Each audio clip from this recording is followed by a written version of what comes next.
Among the admonitions to the church body at Rome, and subsequently to us as the church today, Paul deals with how we should treat those who mistreat us. Good morning. This is Pastor Ernie Lewis of the Blue Point Church in Sisney, Illinois, with your thoughts for Monday. You know, we don't normally struggle with being nice to those who are nice to us. It is really easy to take accolades from others and, in turn, to be kind to them. But the real test of our Christian faith and our conduct comes when others are not so kind and nice in the way that they treat us. Then what are we supposed to do? Well, he says in Romans chapter 12 and verse 14, "Bless those who persecute you, bless and do not curse." Sometimes we get the wrong idea of persecution as Christians in the world today. We think that anyone who doesn't like us quoting scripture or anyone who will not accept an invitation to our church is persecuting us. Well, that's probably not necessarily persecution of the believer as much as it is maybe just a lack of faith in God, or even just a lack of interest in anything spiritual or biblical in their lives. The idea of persecution was certainly understood and often endured by believers in Paul's day, and especially within the confines of Rome, which was the capital of their ungodly kingdom.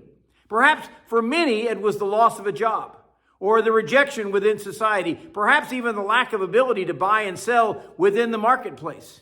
And then there were those in the days of Rome who were beaten and robbed for their faith. Paul's admonition was very similar to Jesus' words that he gave in Matthew chapter 5. When he said, "You've heard it said before, you should love your neighbor and hate your enemy. But I say unto you, love your enemies. Bless those who curse you. Do good to those who despitefully use you and persecute you, that you may be the sons of your Father in heaven." Now that was some radical teachings for them to love their enemies. So when Paul says here, bless those who persecute you, he's not saying just ignore them, maybe they'll go away. He is saying treat them with love and blessing and kindness. As Jesus said, do good to those who hate you, and maybe in time you'll change them. But even if not, you may have done your best to represent Christ in your life and in this world. Bless them and do not curse them, he said. It's so easy to talk bad about someone else. We don't have any trouble joining in a conversation that's maybe bad-mouthing an individual, maybe even a brother or sister within the church body. But Paul says, don't let this be seen and heard in you, but only speak blessing. And if we are speaking about those who have persecuted us, don't speak evil against them.